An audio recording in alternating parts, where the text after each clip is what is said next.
Bonjour à toutes, bonjour à tous et bienvenue dans cette nouvelle édition du débrief politique. Aujourd'hui, nous sommes avec Dr Ali Harichi. Bonjour docteur.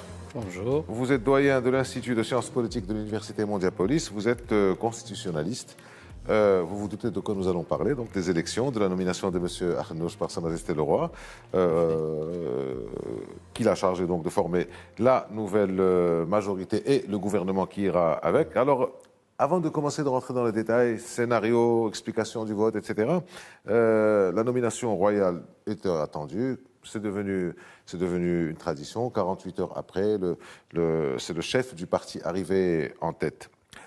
Bien, ça c'est la Constitution qui dit qu'il faut nommer au sein du parti arrivé premier. La Constitution ne dit pas le chef du parti, la Constitution ne dit pas le délai, la Constitution ne dit rien. On se retrouve finalement devant une pratique, une coutume, une tradition qu'a imposé le roi et qui avait déjà commencé du temps de Abbas el-Fassi, qui était le chef du parti arrivé premier. C'était avant la Constitution. Donc est-ce qu'on peut parler d'une nouvelle tradition politique, une nouvelle coutume politique qui s'instaure? On peut parler effectivement d'une coutume ou d'une règle coutumière qui s'est instaurée, parce que, comme vous savez, dans les sources de droit, il y a d'abord les règles constitutionnelles, les règles législatives, et puis les règles réglementaires. Et puis il y a d'autres sources de droit, comme la jurisprudence, la doctrine, et les principes généraux de droit, et aussi la coutume. C'est quoi une coutume? Une coutume, donc, c'est une règle issue d'un usage général qui est prolongé. Et il y a une croyance en l'existence d'une sanction à l'observation de cet usage.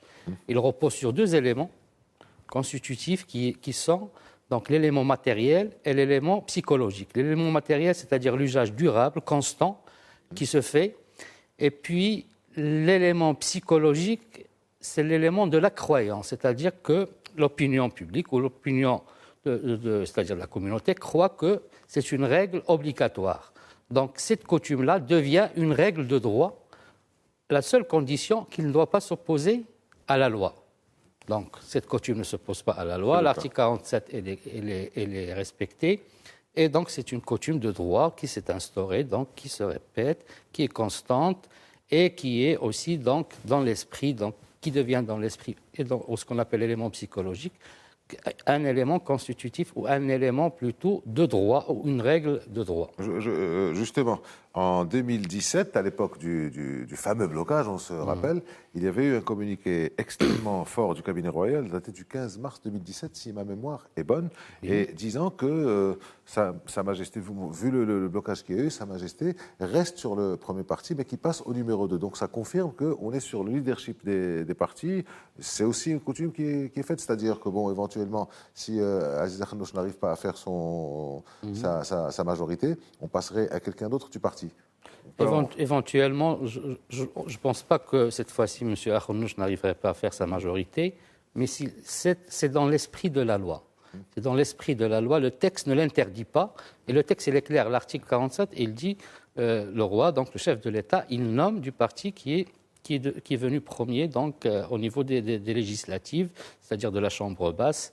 Donc il se peut, si ce cas se représente, de devenir aussi une coutume, pour essayer de ne pas bloquer donc, les institutions et que l'État, que le Maroc donc, consacre sa démocratie. Alors, je suis d'accord avec vous, ça s'était passé avec Abdellah Abdellah qui avait des problèmes en lui-même avec les autres. Je ne pense pas que ça se passerait de la même manière avec Aziz Akhnouch. La classe politique a évolué et malgré les dissensions qu'il y a eu pendant la campagne électorale, la compétition, c'est normal, c'est viril, c'est toujours dur, mais bon, rien de personnel, donc je ne pense pas que ça va arriver. On lui souhaite bon courage. Alors, on va parler des scénarios parce que ça, c'est intéressant. Tout le monde, depuis mercredi soir, tout le monde ne parle que de ça. Maintenant, on sait que c'est Aziz Akhnouch, le chef du gouvernement. Alors, il y a donc quelques scénarios qui se dégagent. Donc, une majorité formée du trio de tête, tout simplement. Ça veut dire RNI, PAM et Istiqlal. On est sur 269 sièges, sachant que la majorité absolue est à 198. Deuxième scénario, une majorité réunie autour du duo RNI et PAM, ça fait 188 sièges. Il leur manquerait 10 pour faire une majorité. Et le troisième scénario, c'est le RNI plus le parti d'Istiqlal, ça ferait 193 sièges. Il en manquerait 15. Comment vous voyez les choses?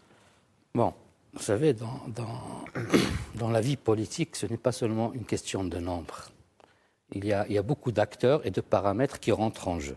D'abord, la politique est un art, est une stratégie, et aussi il y a des affinités, et il y a surtout aussi l'intérêt du parti et bien sûr l'intérêt de l'État. Donc, si on commence à faire des équations entre les partis, est-ce que seulement il faut arriver à une majorité absolue et la dépasser, et là c'est bon, ça y est, on va avoir un gouvernement. Mais là, pour avoir un gouvernement, il y a un autre enjeu, il y a d'autres enjeux en fait, c'est avoir un gouvernement homogène. Un gouvernement homogène, pourquoi? Parce qu'il faut aller de l'avant.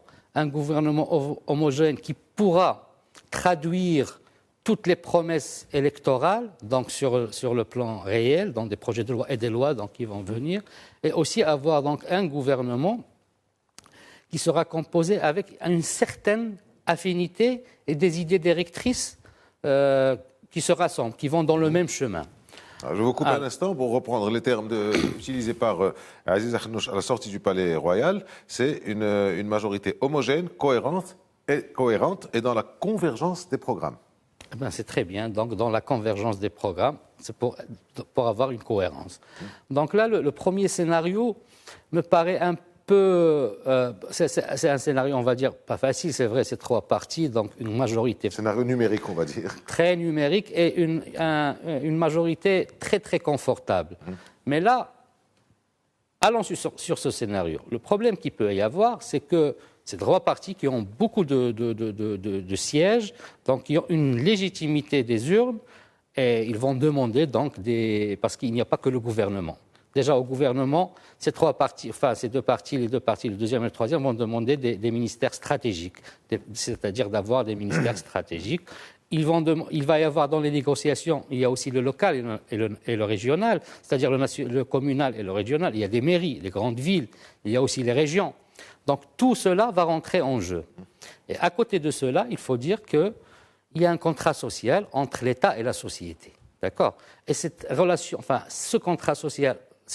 entre l'État et la société, il faut aussi avoir une opposition au niveau du Parlement. Avoir une opposition, il permet... par la Constitution. Voilà, elle est consacrée, qui a beaucoup de prérogatives. D'ailleurs, la Constitution de 2011, il a donné beaucoup de prérogatives à l'opposition, et c'est tant mieux. Dont la présidence d'une commission, je crois, des finances ou de... Ils peuvent avoir des commissions, mais l'opposition, elle a vraiment des prérogatives constitutionnelles qui lui donnent beaucoup d'attributions pour opérer, même en étant dans l'opposition. Donc cette opposition, il faut qu'elle soit forte. Et il ne peut être forte que par l'un de ces 2 partis qui ont un grand nombre, c'est-à-dire le PAM ou le PI. Si cette opposition-là, ces 2 partis sont avec le RNI, l'opposition ne va pas être très forte au Parlement, et là, on aura la société. Donc, la stratégie... Le pouvoir ne sera pas institutionnel, voilà, mais il va être dans la société. Dans la société. Très bien. Et donc là, c'est un enjeu. Donc c'est un jeu, il y a beaucoup de calculs. Alors on a compris ce premier scénario. Vous n'êtes pas trop pour. D'ailleurs, rares sont les personnes qui y vont, parce que finalement, ça va être 3 mammouths qui vont se battre. Et comme on dit, proverbe africain, quand les éléphants se battent, c'est l'herbe qui souffre. En plus, on va avoir une majorité qui est éclatée et pas efficiente. On passe au deuxième. Le deuxième, c'est RNI... PAM. Alors bon, RNI a additionné donc dans l'ordre numéraire, ça ne donne pas la majorité. Non, c'est 188, il en manque 10. Il faut avoir un autre parti. Excusez-moi, je vous coupe encore. Sachant que pour la majorité absolue, il y a beaucoup de choix possibles, beaucoup de possibilités, et il ne faut pas être à 198-19, sinon on est c'est pas véritablement stable. Donc il faut être à beaucoup plus. À beaucoup plus pour pouvoir vraiment travailler à l'aise et traduire les promesses, donc les promesses, les programmes électoraux, ils doivent être sur le terrain. Maintenant, le deuxième scénario, RNI, PAM. Il peut y avoir un autre parti qui va s'ajouter, donc, où il y a de l'affinité avec le RNI. Donc, moi, je pense à l'USFP, parce que entre l'USFP et le RNI, il y avait une affinité ces 3 ou 4 dernières années. Oui. Donc, déjà, ça va dans ce sens-là. Il peut y avoir des partis traditionnels qui appartenaient au WIFAQ, donc avec le RNI, donc le Mouvement populaire ou l'Union constitutionnelle. C'est une possibilité. Ça, c'est pour le deuxième scénario. Le troisième scénario, Et celui Alors, de... encore une fois, je vous coupe parce qu'il y a des importants, il y a des éléments importants qu'il faut rappeler. Dans cette législature finissante, donc qui se termine, qui s'est terminée, il y avait une alliance entre le RNI et l'UC, ce qui veut dire que d'ores et déjà, si cette alliance est maintenue ou reconduite, on est déjà à 120 sièges pour le RNI, donc on n'est plus qu'à 78. Tout à fait. Donc, c'est une alliance qui est traditionnelle, en fait. Une alliance traditionnelle entre ces deux partis. Wifaq, vous en parlez. Wifaq. Donc, mais il y a la seule question qu'on peut se poser pour le deuxième que vous avez appelé Mahmoud. Donc, il y a eu quand même une certaine confrontation entre le RNI et le PAM. Lors de ces derniers mois, on a vu ça, on a vu que ce soit au niveau du Parlement ou bien que ce soit au niveau donc, même de la presse. Donc, il y avait eu des sorties où il y avait cette confrontation entre ces deux partis. Est-ce que la page sera pliée? Bon, en politique, on va de l'avant. Ça, c'est une éventualité. Et donc, il y aura RNI, PAM, USFP et UC. Et ça, c'est une majorité assez confortable. La troisième majorité qui est aussi plausible, à mon sens, c'est celle du RNI plus le Stiqlal, puisque ces deux partis, vraiment, il n'y a pas eu de confrontation entre ces deux partis donc, pendant ces 2 dernières années, surtout depuis que le Stiqlal a changé donc, son secrétaire général. Donc la donne a changé. Et il y a peut-être cette option-là avec l'USFP, et là on serait dans 2 partis du mouvement national, donc l'USFP-PI, plus le RNI, donc, qui est quand même un parti traditionnel, et qu'ils ont travaillé ensemble dans le passé, que ce soit dans les fin des années 70, donc PI et RNI, ou bien dans le gouvernement donc, qui est précédent. Donc c'est une majorité assez confortable, peut-être plus UC, et ça va être... Donc c'est les 2 suppositions qu'on peut garder. Et on verra, le jeu politique, il est toujours ouvert. Dans cette configuration RNI, parti de l'Istiqlal, on aurait donc dans cette configuration un PAM qui serait dans l'opposition, mais alors on aurait une opposition éclatée, parce que l'opposition, il y aura, bon, vous avez dit l'USFP aussi. Non, l'USFP sera dans le gouvernement. Dans le gouvernement, vous avez dit l'USFP, donc avec le parti de l'Istiqlal, le PPS, non, donc on aura finalement dans cette configuration RNI, UC, parti de l'Istiqlal et USFP, une opposition qui serait constituée du PAM, déjà le PAM et du PJD, enfin de peu qui reste du PJD, donc on ne va pas avoir une véritable et le opposition. PAM et le PPS, ils avaient une certaine affinité. On a vu beaucoup de vidéos en commun. Donc il y a cette possibilité que le PAM et le PPS soient dans l'opposition, ou bien que ce soit le PPS et le PI. Mais le PAM aussi, parmi ses fondements, quand même, c'est un parti du centre, mais quand même qui a aussi le cœur à gauche. Donc il y a cette possibilité que le PAM soit à l'opposition. Donc finalement, Aziz Akhannouch doit avoir en tête ça ne doit pas trop le concerner, mais ça devrait, puisqu'il lit la Constitution et que l'opposition est consacrée dans la Constitution. Tout à fait. Il doit réfléchir aussi bien à former une majorité homogène, cohérente et dans la convergence de problèmes, des programmes, que plutôt et en plus d'une opposition qui soit aussi soudée. Très bien. Alors, là, on a vu, on en parle aussi, on a vu la cohérence qu'il y a entre les scrutins législatifs, régionaux et communaux. Oui. Avec des différences de voix, on retrouve les mêmes tendances dans les 3 types de scrutins. Donc, vous penseriez éventuellement qu'on retrouverait cette cohérence aussi bien dans les régions que dans les communes, du moins les grandes villes, les 10, 15 grandes villes, et retrouver toujours les mêmes choses, la structure centrale, la retrouver régionale et la retrouver communale? En fait, les enjeux régionaux sont un peu différents des enjeux nationaux, c'est-à-dire dans la composition du gouvernement et dans la composition donc, des régions et des communes ou les grandes villes. Mais puisque ces partis quand même, s'ils vont s'allier, ils ont remporté autant de sièges, et beaucoup de sièges, que ce soit dans les régions, que ce soit dans les communes, que ce soit dans le Parlement. Alors, il y a cette possibilité que les alliances vont être presque les mêmes, comme vous venez de dire, dans les grandes villes et surtout aussi dans les régions. Donc, ça va de soi, parce que la différence n'est pas grande entre les sièges, entre ces trois partis, enfin entre les deux partis qui seront dans la majorité ou les trois partis. Et ça sera donc une distribution plus ou moins, parce qu'il y a dans la distribution, il y a cela. Il y a aussi le poste, donc il ne faut pas oublier, du président du Parlement.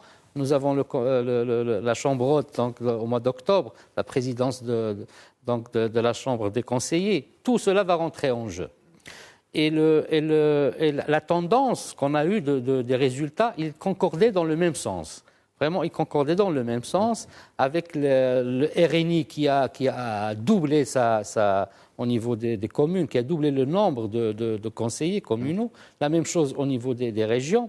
Le pays a augmenté donc ce nombre de conseillers communaux et des régions. Le PAM, un petit peu, ils sont baissés, mais ce n'est pas beaucoup. Mais ils est resté entre 6 000, ils étaient 6 600, ils sont 6 200. Donc, le RNI est à 10 000, 9 995. Voilà. Et le pays, donc, moi j'avais noté ces derniers résultats, il a 5 600 alors qu'il avait 5 080. Donc il a augmenté de 600. Donc la composition, sont à égalité, les deux sont à égalité. Ils sont à égalité et donc certainement l'alliance va se faire. Mais peut-être qu'il y aura des différences au niveau des régions, peut-être, ou des communes. Très bien. Dans les alliances. Alors, on fait un retour sur les élections. Alors, je sais que vous avez fait des pronostics avant, et bon, ne vous reprochez rien. Tout le monde s'est trompé. Personne n'avait véritablement prévu cette débâcle du PJD. Alors, on dit qu'avec avec l'ancien quotient électoral, c'est-à-dire le calcul sur la base des votants et pas des inscrits, le RNI aurait eu plus de voix et le PJD n'en aurait peut-être pas eu. Qu'il aurait été sauvé, le PJD, par le nouveau quotient électoral. C'est vrai. C'est crédible? C'est crédible et c'est vrai. C'est vrai, mais même les pronostics n'étaient pas très loin de la réalité. J'avais pronostiqué 50 et plus, entre 45 et 50 ou plus de participation, et que c'était ces trois partis qui allaient avoir la première place avec 80. Donc, je ne suis pas arrivé à 100. Vous n'avez pas prévu les 12 ou 13 du J'ai prévu 60, je crois. Ouais, vous étiez loin. Donc, j'étais loin comme tout le monde. Je ne pensais pas que ce chiffre-là. En effet, donc, on a été étonnés. Tout le monde a été pris de court. On ne pensait pas que le PJD allait avoir vraiment son nombre divisé par 10. Et la remarque, c'est que le nombre a été divisé par 10, autant dans les régions que dans les communes. Oui. Par exemple, ils avaient...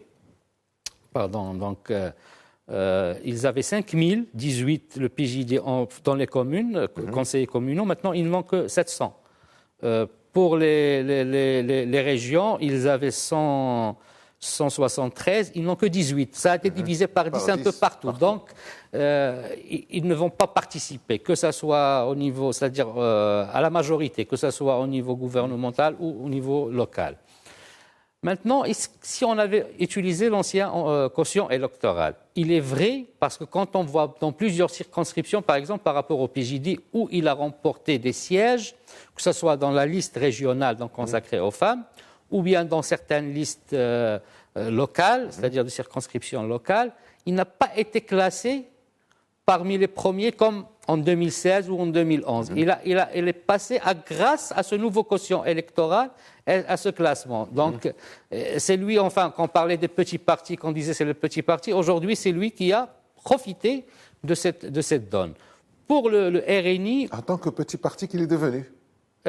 Oui. C'est-à-dire une fois qu'il est descendu en deçà des 70, 60, 50, il va devenir un petit parti, donc il va profiter du quotient électoral. Et il a profité du quotient électoral pour avoir ces 13 sièges. Pour le RNI, et il n'aurait pas pu avoir une majorité, parce que majorité absolue, parce que c'est simple, il y a 92 circonscriptions locales et 12 circonscriptions régionales. Donc sur les 92, le RNI n'était pas premier dans les 92. Il arrivait premier certainement dans plusieurs, dans une majorité. Alors dans l'ancien système électoral, il fallait arriver premier, il fallait presque soit doubler le nombre du quotient électoral, soit avoir un grand écart par rapport au deuxième.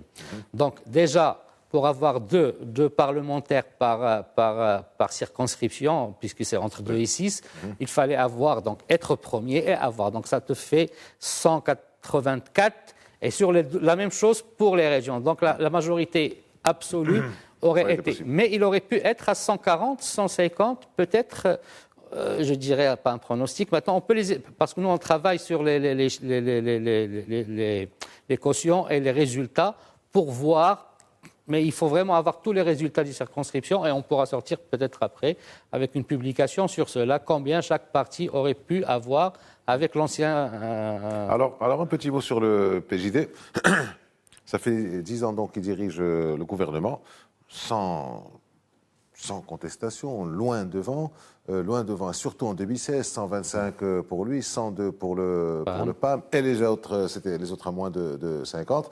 Là, il est en passe de devenir un petit parti. Alors, on a vu Abdellah Mekelen demander la démission du secrétaire général et du secrétaire général, le faire remplacer par son adjoint. Ça a été fait le lendemain. Donc, et là, il y aura le week-end prochain le Conseil national du PJD. Comment vous voyez ce parti, sachant que la fissuration a commencé un certain 10 décembre 2017 à leur dernier congrès, quand Latmani avait été élu dans un mouchoir de poche avec son suivant, Driss Azami Drissi, qui est devenu président du Conseil national, qui était démissionnaire. Donc les problèmes commençaient. Il y avait des germes de problèmes qui commençaient à grossir. Comment vous voyez son avenir?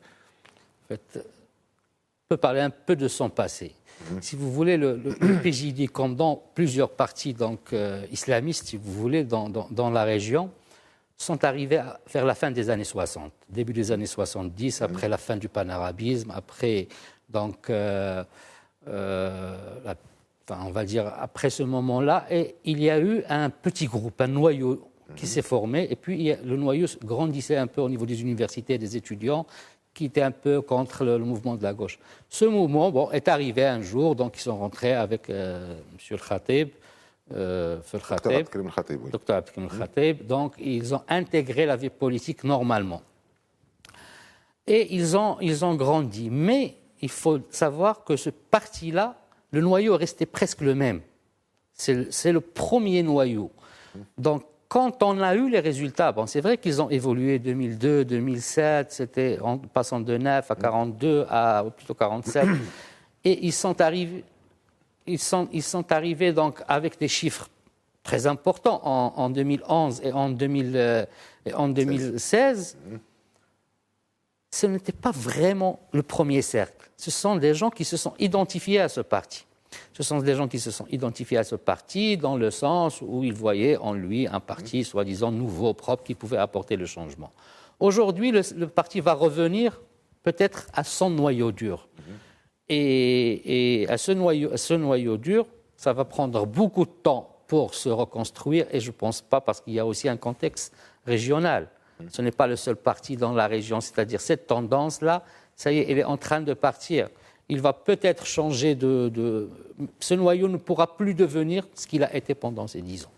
C'est-à-dire que ça, c'est quelque chose qui me fait plaisir et que je ne me prive pas de dire à chaque fois. C'est le Maroc, donc dans tous les pays qui ont connu des déclinaisons, chacun à sa manière, du printemps arabe, on est finalement le seul pays arabo-musulman qui ait reçu les islamistes par la voie des urnes dans les instances gouvernementales et qui les ait congédiés par la voie des urnes dans l'opposition et toujours électoralement. Donc ça s'est fait d'une manière, parce qu'on a vu en Algérie ce qui s'est passé, on a vu en Tunisie ce qui s'est passé, en Égypte ce qui s'est passé et ailleurs au Liban actuellement. Donc c'est véritablement fait d'une manière institutionnelle. Bon, on va leur souhaiter bonne chance et on revient donc, on a encore une petite minute ou 2 minutes pour le programme politique.